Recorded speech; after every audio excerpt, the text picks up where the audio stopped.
Hello दोस्तों, मैं doctor कामनी आपका बहुत बहुत स्वागत करती हूँ मेरे इस यूट्यूब चैनल में। बहुत से बच्चों में स्पीच डिले की प्रॉब्लम देखी जाती है। बहुत से ऐसे बच्चे होते हैं जिस एज में बच्चों को बात करनी चाहिए उस एज में वो बात नहीं कर पाते हैं, तो पेरेंट्स बहुत ज़्यादा परेशान हो जाते हैं कि हमारा बच्चा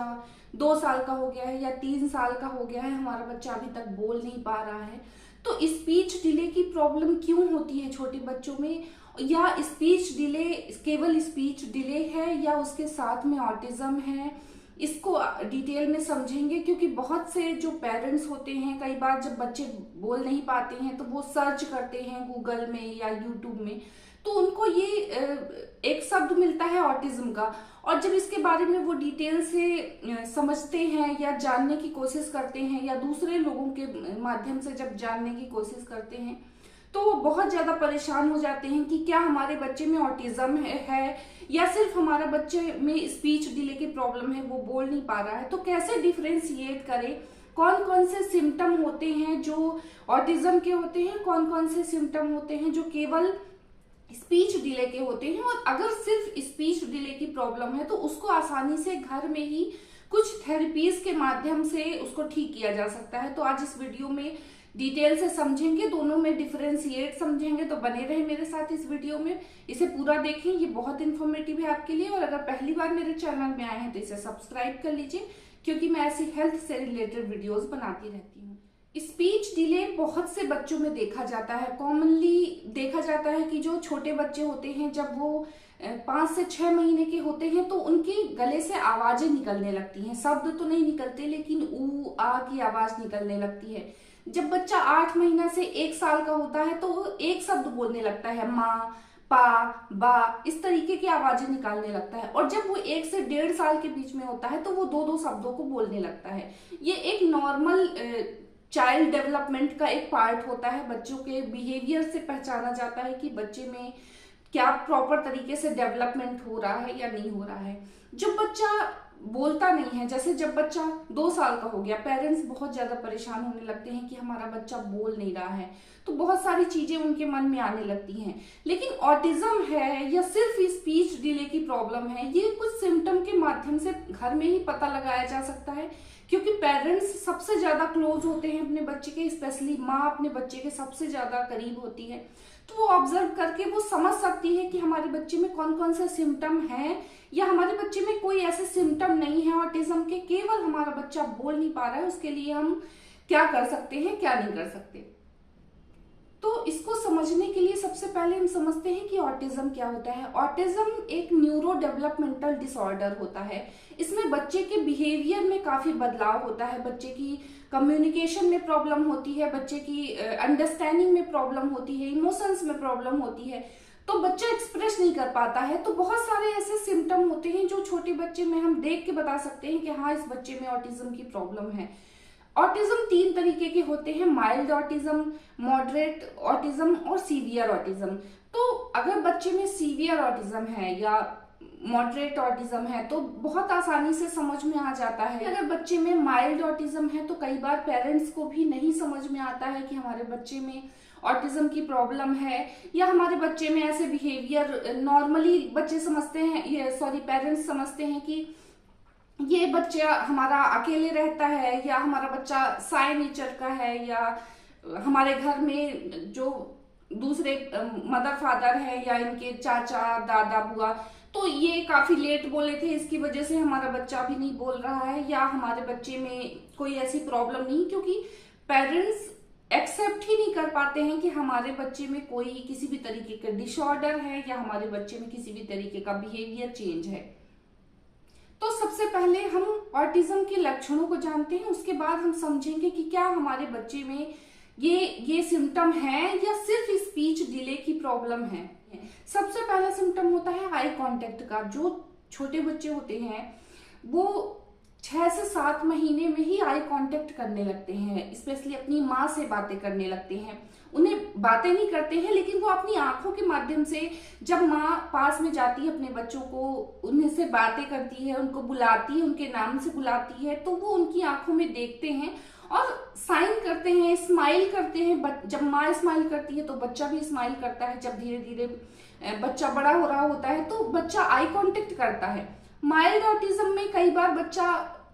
आई कांटेक्ट करता है लेकिन बहुत कम टाइम के लिए करता है, तो कई बार पेरेंट्स को नहीं पता चल पाता, उनको लगता है हमारा बच्चा तो हमको देख रहा है, वो अपने खेल में बिजी है, वो थोड़ा सा देखता है फिर अपने खेल में इन्वॉल्व हो जाता है। तो आई कांटेक्ट कई बार माइल्ड ऑटिज्म में बच्चे करते हैं लेकिन बहुत कम टाइम के लिए करते हैं, वो उस चीज को बना के नहीं रख पाते हैं। वो लगातार जैसे पेरेंट्स डांट रहे हैं या पेरेंट्स समझा रहे हैं या कोई बात कर रहे हैं तो बच्चा लगातार अपनी माँ की आंखों में या पिता की आंखों में देख के बातें नहीं कर पाता या मतलब समझ नहीं पाता है। तो ये एक बहुत इंपॉर्टेंट सिम्टम होता है। अगर बच्चे में सिर्फ स्पीच डिले की प्रॉब्लम है तो बच्चा अच्छे तरीके से आई कांटेक्ट करता है। आई कांटेक्ट करने का मतलब सिर्फ ये नहीं होता है कि बच्चा देख के आंखों में बातें कर रहा है, आप उसके एक्सप्रेशन से भी समझ सकते हैं कि बच्चा आपको सुन रहा है, आपको समझने की कोशिश कर रहा है, आप क्या बोल रहे हैं उसको वो अंडरस्टैंड करने की कोशिश कर रहा है। तो ये एक बहुत ही इंपॉर्टेंट सिम्टम होता है बच्चे में। अगर माइल्ड ऑटिज्म है कई बार पेरेंट्स को नहीं पता चल पाता है। दूसरा इंपॉर्टेंट सिम्टम होता है बच्चा एक ही वे पे काम करता है, जैसे जब वो खिलौने खेल रहा है एक सीरीज में ही करता रहता है और बार बार उसका पैटर्न सेम टू सेम रहता है, तो ये भी बहुत देखा जाता है। तीसरा कम्युनिकेशन की प्रॉब्लम होती है, सोशल कम्युनिकेशन की प्रॉब्लम होती है। जो छोटे बच्चे होते हैं घर में तो खेलते रहते हैं, टॉयज के साथ खेलते रहेंगे या उनकी रूटीन बनी होती है, वो टीवी देख रहे हैं, मोबाइल देख रहे हैं, अपने पेरेंट्स के साथ इन्वॉल्व है तो उन्हें पता नहीं चल पाता। जब बच्चे बाहर जाते हैं तो कई बार वो दूसरे बच्चों के साथ इन्वॉल्व नहीं हो पाते हैं या उनके साथ खेल नहीं पाते हैं, या कई बार छोटे बच्चे जब जा रहे हैं पार्क में जा रहे हैं तो वो दूसरे बच्चों से कोई भी चीज छीन लेंगे, अपने लिए उनको पसंद है तो वो ले लेंगे, और जब पेरेंट्स समझा रहे हैं कि वो बच्चा रो रहा है आप उसको दे दीजिए, वो फील नहीं करते, उनको कोई फर्क नहीं पड़ता, उनको चाहिए तो चाहिए। इस तरीके का जो नेचर होता है वो माइल्ड ऑटिज्म में देखा जाता है। एक और बहुत इंपॉर्टेंट सिम्टम होता है जो माइल्ड ऑटिज्म होता है। जो सीवियर ऑटिज्म होता है उसमें तो कई बार आप बच्चे को आवाज देंगे बच्चा नहीं देखता है, लेकिन माइल्ड ऑटिज्म में भी बच्चा जैसे आपने 10 बार उसको उसके नाम से पुकारा, वो बहुत अपने खेल में बिजी है, तो 10 में से वो कितनी बार आपको ऑब्जर्व करता है या आपकी तरफ देखता है, या बच्चा सिर्फ खेल रहा है आप उसके सामने से निकल रहे हैं तो बच्चा कितनी बार ये देखता है कि हमारे सामने से कोई निकला है या हमारे घर में कोई आया है, या हम मतलब चीजों को अपने आसपास क्या क्या हो रहा है उसको बच्चा ऑब्जर्व कर रहा है कि नहीं कर रहा है। ये बहुत इंपॉर्टेंट सिम्टम होता है, क्योंकि इसी से जब बच्चा आपकी बातें सुनता है या अपने आसपास क्या हो रहा है उस माहौल को वो देखता है और समझने की कोशिश करता है, उसके बाद ही उस बच्चे में स्पीच की जो डेवलपमेंट है वो होती है। एक होता है स्पीच डेवलपमेंट, एक होता है लैंग्वेज का डेवलपमेंट। जब बच्चा बोलता नहीं है तो बच्चे में केवल स्पीच डिफिशियंसी है या लैंग्वेज की भी प्रॉब्लम है, ये भी ऑब्जर्व करना बहुत इंपॉर्टेंट होता है। स्पीच डिले मतलब बच्चा बोल नहीं रहा है, इसके अलावा बाकी उसके जो बताने का तरीका है, जैसे वो कुछ मांगना चाह रहा है या वो कुछ लेना चाह रहा है तो वो पॉइंटिंग कर रहा है, या किसी दूसरे माध्यम से वो अपने पेरेंट्स को बता रहा है कि मुझे ये चाहिए, वो किसी न किसी माध्यम से बताता है। या जब आप उससे कोई चीजें लाने के लिए कहते हो तो वो दौड़ के लेके आ रहा है, या आप उसको बोल रहे हो कि ये चाहिए वहां रख दीजिए तो वो रख रहा है, वो खाली बोल नहीं रहा है। लेकिन अगर बच्चा ऑब्जर्व ही नहीं कर रहा है, बच्चा बोल ही नहीं रहा है, बच्चा पॉइंट ही नहीं कर रहा, उसको कुछ चाहिए तो वो आपको लेके जा रहा है लेकिन बच्चा पॉइंट नहीं कर रहा कि मुझे ये चाहिए, वो बस आपको, चूंकि आप बच्चे को पाल रहे हो, आपका बच्चा है तो आप हर चीजें आसानी से बच्चे की समझते हैं पेरेंट्स, तो मदर को या फादर को पता चल जाता है कि हमारे बच्चे को ये चाहिए तो वो आसानी से उसको दे देते हैं। या बच्चा नहीं बोलता है तो मदर फादर ज्यादा वरीड होते हैं तो उसके आसपास वो सारी चीजें रख देते हैं, लेकिन जब वो बाहर जाते हैं, जब बच्चे के बिहेवियर में चेंज देखते हैं तो वो परेशान होते हैं। तो कुछ ऐसे बिहेवियर होते हैं जैसे बाहर गए तो बच्चे सोशल कम्युनिकेशन नहीं कर पा रहे हैं, आपके घर में कोई आया कोई गया, कैसे भी आवाजें आ रही है, बच्चा सिर्फ अपने काम में बिजी है, देख ही नहीं रहा है, जो उसका डेली का रूटीन होता है, फिक्स पैटर्न होता है उस बच्चे का तो वो करता है। तो ऐसे कुछ सिम्टम होते हैं जो माइल्ड ऑटिज्म के होते हैं। तो कई बार जो पेरेंट्स होते हैं उनको ज्यादा अच्छे तरीके से ध्यान देने की जरूरत होती है, क्योंकि अगर आपके बच्चे में ऑटिज्म की प्रॉब्लम है तो आपके बच्चे को स्पीच डिले हो सकता है, लेकिन अगर आपके बच्चे को सिर्फ स्पीच डिले है तो आपके बच्चे को ऑटिज्म है या नहीं ये नहीं कहा जा सकता। तो सबसे पहले आपको ये ध्यान देने की जरूरत है कि आपके बच्चे में केवल स्पीच डिले है या आपके बच्चे में कुछ ऐसे ऑटिज्म के भी सिम्टम हैं या नहीं है। अगर आपने ऑब्जर्व कर लिया कि आपके बच्चे में कोई ऐसे सिम्टम नहीं है, आपके बच्चे में इमोशंस भी हैं, वो फेस एक्सप्रेशन भी दे रहा है, जब आप उसको डांटते हो तो वो उदास हो रहा है, जब आप वो कुछ अच्छा करता है आप क्लैपिंग करते हो, उसको शाबाशी देते हो तो वो खुश होता है, वो अपनी चीजें आपको शेयर करता है या अपनी कुछ अच्छा ऐसे आपको बताता है, पॉइंट कर रहा है, आप अपनी चीजें आपको बहुत आसानी से वो समझा पा रहा है, सिर्फ बोल नहीं रहा है, तो उसे हम स्पीच डिले की कैटेगरी में डाल सकते हैं। इसके लिए आपको परेशान होने की जरूरत नहीं है। अगर आपके बच्चे में सिर्फ स्पीच डिले की प्रॉब्लम है तो आप थेरेपीज के माध्यम से भी इसको ठीक कर सकते हैं, और थेरेपीज के अलावा आप घर में भी इस तरीके की चीजें कर सकते हैं जिससे बच्चे को बोलने में ज्यादा आसानी हो, वो चीजों को समझे। जैसे आप जाते हैं थेरेपी सेंटर में जाते हैं, अपने बच्चे को स्पीच थेरेपी आप अगर दिलवा रहे हैं तो आप सिर्फ 1 या 1.5 घंटे ही दे सकते हैं, बाकी टाइम मदर या फादर अपने बच्चे के साथ में रहते हैं। तो आप ये कर सकते हैं कि आप बच्चे की जो सारी चीजें या जो सारी फेवरेट चीजें हैं या जो इम्पोर्टेंट है, जैसे पानी है, उसके टॉयज है, चॉकलेट है या ऐसी कोई भी चीजें हैं, वो आप बच्चे के सामने रखें, लेकिन उसकी पहुंच से थोड़ा सा बाहर रखें। वो उस चीज को देख रहा है, उसको पाना चाह रहा है, लेकिन वो उसको ले नहीं पा रहा है, तो वो अपने मदर फादर को लेके जाएगा, पॉइंट करेगा कि मुझे ये चाहिए, लेकिन आपको तब वो चीज उसको नहीं देनी। आपको बोलना है कि आपको क्या चाहिए, आपको पानी चाहिए, क्या चाहिए, पानी चाहिए, आप बोलिए पानी चाहिए। तो बच्चे को धीरे धीरे बोलना, आपको उसको बहुत ऐसा फोर्स नहीं करना कि नहीं आप बोलो, जब तक बोलोगे नहीं तो मैं आपको दूंगा नहीं,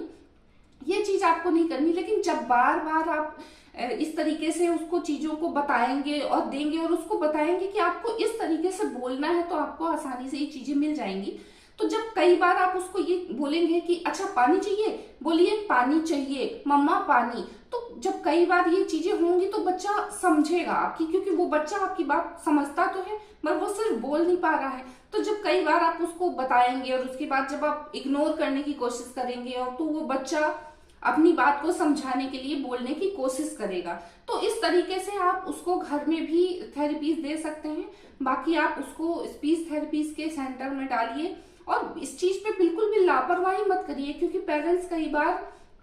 इस चीज को एक्सेप्ट ही नहीं करते हैं कि हमारे बच्चे में कोई प्रॉब्लम हो सकती है। वो बहाने बनाते रहते हैं, वो सोचते हैं नहीं अभी बहुत छोटा है, धीरे धीरे वो बोलने लगेगा। तो सबसे पहले आप अपने बच्चे को डायग्नोस करवाइए कि क्या आपके बच्चे में सिर्फ स्पीच डिले की प्रॉब्लम है या आपके बच्चे में ऑटिज्म के सिम्टम्स भी हैं। दूसरा, अगर आपका बच्चा अकेले रहता है या न्यूक्लियर फैमिली में है या कैसे भी अकेले सारा दिन खेलता रहता है और उसको आसानी से चीजें मिल जाती हैं, तो बच्चा आपका बोलना नहीं सीखेगा। आप घर में इस तरीके का माहौल बनाइए कि बच्चे को बोलने की जरूरत पड़े।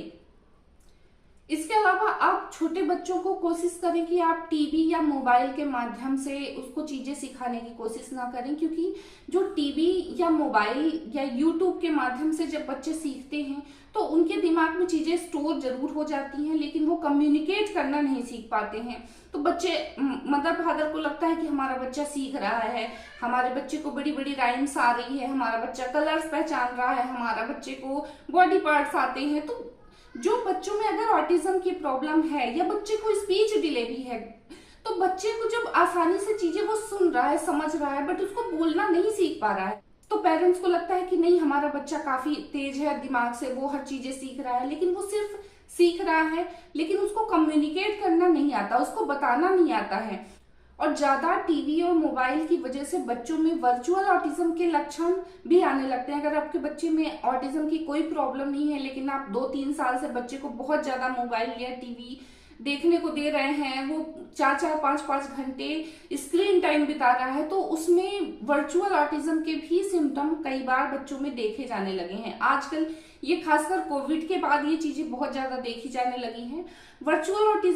ऑटिज्म के जैसे ही होता है, मतलब ऑटिज्म नहीं होता है, लेकिन ऑटिज्म के जो लक्षण होते हैं, जो सिम्टम होते हैं, कई बार ऐसे बच्चों में आने लगते हैं जो बहुत ज्यादा स्क्रीन के सामने अपना टाइम स्पेंड करते हैं, तो उसे हम वर्चुअल ऑटिज्म कहते हैं। वर्चुअल ऑटिज्म के बारे में अगर आप डिटेल से जानना चाहते हैं तो उसकी लिंक मैं डिस्क्रिप्शन में डाल दूंगी, आप वहां से जाके देख सकते हैं कि जो बहुत ज्यादा टीवी या मोबाइल में बच्चे टाइम स्पेंड करते हैं उसमें किस तरीके के सिम्टम आने लगते हैं। सोशल कम्युनिकेशन में बच्चों को दिक्कत होने लगती है, बहुत ज्यादा चिड़चिड़े हो जाते हैं जो बच्चे होते हैं। तो मोबाइल और टीवी से थोड़ा बच्चों को दूर रखें। आप उनको सिखाना ही चाहते हैं तो उनको किताबों के माध्यम से, स्टोरी के माध्यम से या घर में किसी भी माध्यम से आप बच्चों को सिखाने की कोशिश करें। प्ले ग्राउंड में ले जाएं या प्ले स्कूल में भेजें, या और भी कई माध्यम होते हैं जो आप बच्चों को सिखाने की कोशिश करें। टीवी या मोबाइल से थोड़ा सा बच्चों को दूर ही रखें या बहुत ही कम टाइम के लिए बच्चों को दें,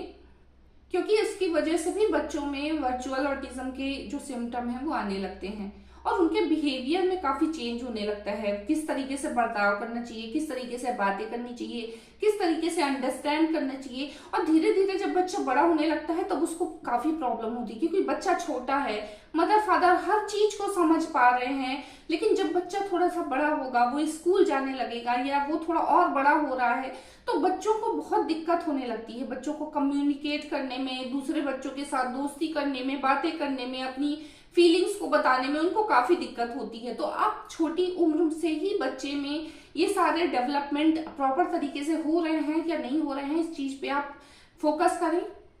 आज की वीडियो में बस इतना ही, मिलती हूँ अगले वीडियो में, तब तक के लिए नमस्ते।